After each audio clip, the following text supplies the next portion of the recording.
मनोवैज्ञानिक बनने का पहला तरीका। मन पढ़ना। Telepathy, mind reading. अध्याय 1। हमें साहसपूर्वक यह स्वीकार करना होगा कि विज्ञान मानव अस्तित्व की एकमात्र सत्य नहीं है, जबकि विज्ञान एक आवश्यक भाग है करता।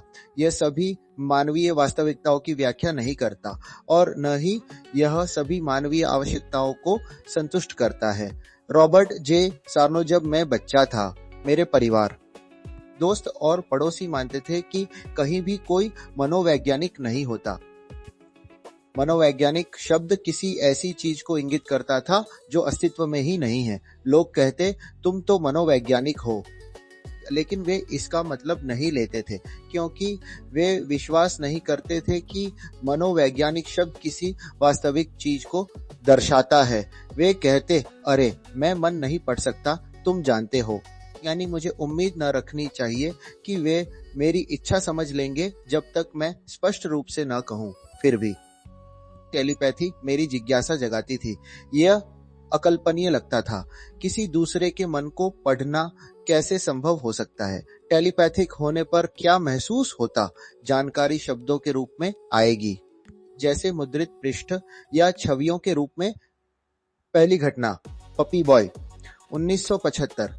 मैं स्कूल के बड़े लॉन पर चल रहा था अपने गणित में प्रतिभाशाली छात्र बिली के साथ। मैंने कहा, एक पूरा नंबर सोच रहा हूँ, मैं इसे तुम्हें मानसिक रूप से भेज रहा हूँ, देखो क्या तुम पकड़ पाते हो। बिली पिल्ले की तरह खुशी खुशी कूदता हुआ चल रहा था। मैंने शून्य भेजा। मैं शून्य पर ध्यान केंद्रित कर रहा था। तभी एक कटे हुए लॉक का सिरा दिखा, एक गोलाकार आकृति। मैंने उसी गोलाई को भेजा। लगभग 30 सेकंड बाद बिली ने कहा, 0। मैं प्रभावित हुआ, लेकिन पूरे नंबर कहकर मैंने शायद संकेत दे दिया था, इसलिए मैंने और कठिन चुनौती दी। मैं 1 से 100 के बीच का नंबर भेज रहा हूँ। मैंने 17 भेजा। 1 मिनट बाद उसने कहा 71। दोनों अंक सही थे, सिर्फ क्रम उल्टा। बिली गणित में निपुण था। लेकिन टेलीपैथी केवल संख्याओं तक सीमित नहीं थी। एक बरसात के दिन की छुट्टी में बिली ने मुझे एक रंग भेजा। धोखे से बचने के लिए भेजने वाला रंग लिखकर किसी सहपाठी को दे देता था। मैंने आंखें बंद की और कल्पना में अपने सिर पर लाल पेंट गिरता देखा। मैंने कहा, लाल, बिल्कुल सही सीख। बिली के साथ मैंने जाना कि टेलीपैथी मन पढ़ना नहीं, बल्कि मन देखना है। यह विजुअलाइजेशन कल्पना से होता है। कोई किताब, पृष्ठ या शब्द नहीं, सिर्फ छवियां जो दूसरे के मन की छिपी बातों से मेल खाती हैं। दूसरी घटना, चिपर, स्टाउट और टेलीपैथिक। 1981। पटाया बीच, थाईलैंड में एक सफेद पगड़ी पहने, घने दाढ़ी वाले, मोटे, हल्के भूरे रंग के कश्मीरी योगी ने मुझे कैफे के बाहर से इशारा किया। मैं उनके सामने बैठ गया। उन्होंने कहा, $100 दो, मैं तुम्हारा भविष्य बताऊंगा। मैंने मजाक में कहा, मेरा भविष्य बताओ, मैं तुम्हें उतना ही दूंगा जितना वह काबिल है। उन्होंने एक नैपकिन पर कुछ लिखा, उसे मुड़ा और मुझे बाएं हाथ में पकड़ने को कहा। फिर उन्होंने मुझे दूसरा नैपकिन दिया और कहा, अपनी माँ का नाम, पसंदीदा फूल, भाई बहनों की संख्या और किसी प्रिय व्यक्ति का नाम लिखो। मैंने लिखा, बारबरा, गुलाब, एक बहन, एक भाई और अपनी गर्लफ्रेंड का नाम। जब मैंने नैपकिन वापस किया, उन्होंने कहा, अपना बायां हाथ खोलो। उसमें पहले वाला नैपकिन था जिसमें उन्होंने पहले ही लिख रखा था, बारबरा, गुलाब, एक सिस्टर, एक ब्रदर, कैरोलाइन।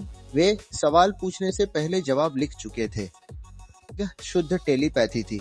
हम कभी मिले नहीं थे, कोई साझा परिचित नहीं था।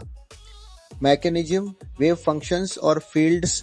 कुछ लोग साइकिक घटनाओं को इसलिए खारिज करते हैं क्योंकि कोई ज्ञात यंत्र, तरंग, फंक्शन या क्षेत्र नहीं है।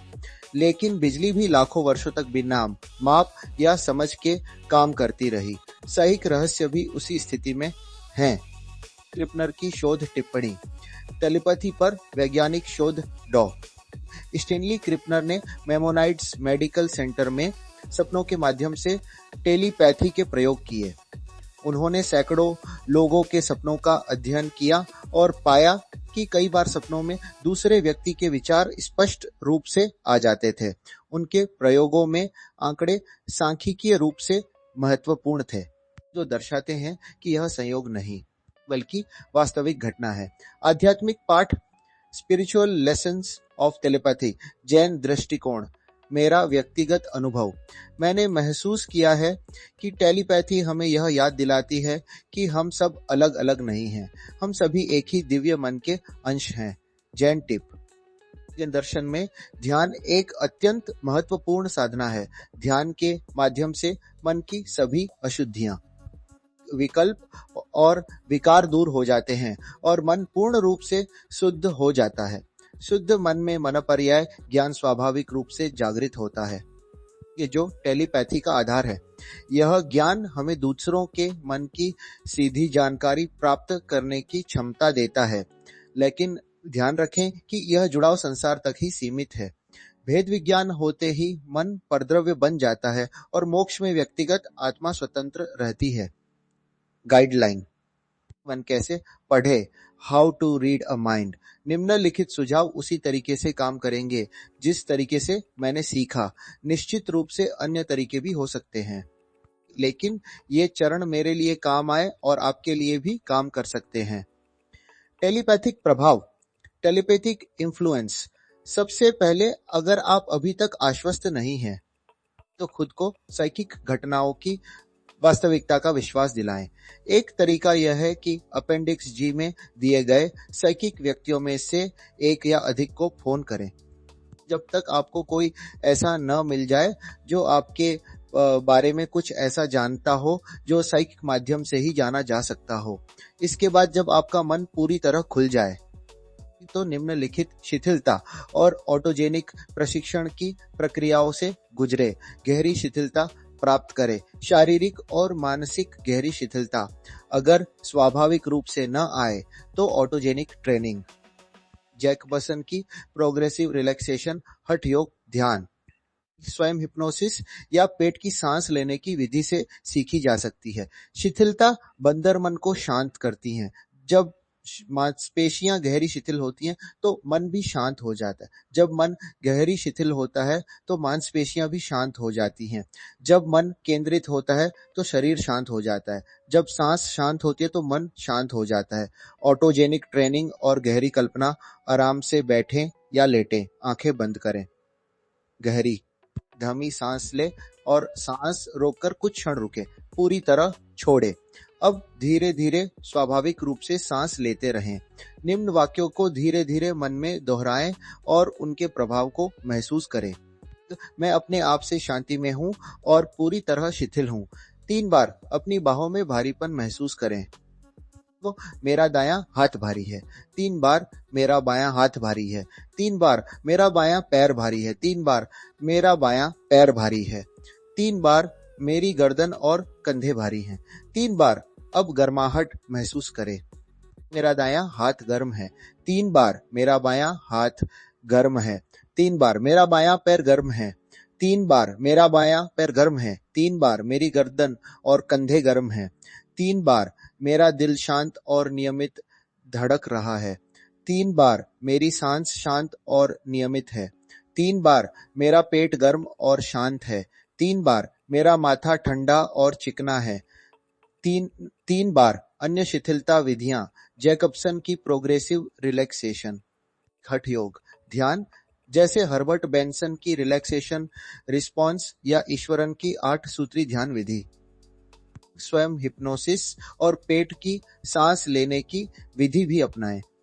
पेट की सांस लेने में पेट सांस लेते समय ऊपर उठता है और छोड़ते समय नीचे गिरता है। धीरे धीरे करने से मस्तिष्क के प्राचीन भाग को संदेश जाता है कि सब कुछ सुरक्षित है। टेलीपैथिक भेजना, सेंड। जब आप गहरी शिथिलता में पहुंच जाएं, तो बाहरी संसार से अलग होकर अंदर की ओर मुड़े। शांति और शांति की भावना को आने दें। अपने पार्टनर से कहें कि अब खेल शुरू करें। आंखें बंद रखें, मांसपेशियां शिथिल रखें और कल्पना करें कि आप और आपका पार्टनर एक ही जीवन के 2 पहलू हैं, रंग, संख्या, राष्ट्रपति, राज्य, देश। पशु या कोई भी वस्तु स्पष्ट रूप से कल्पना करें।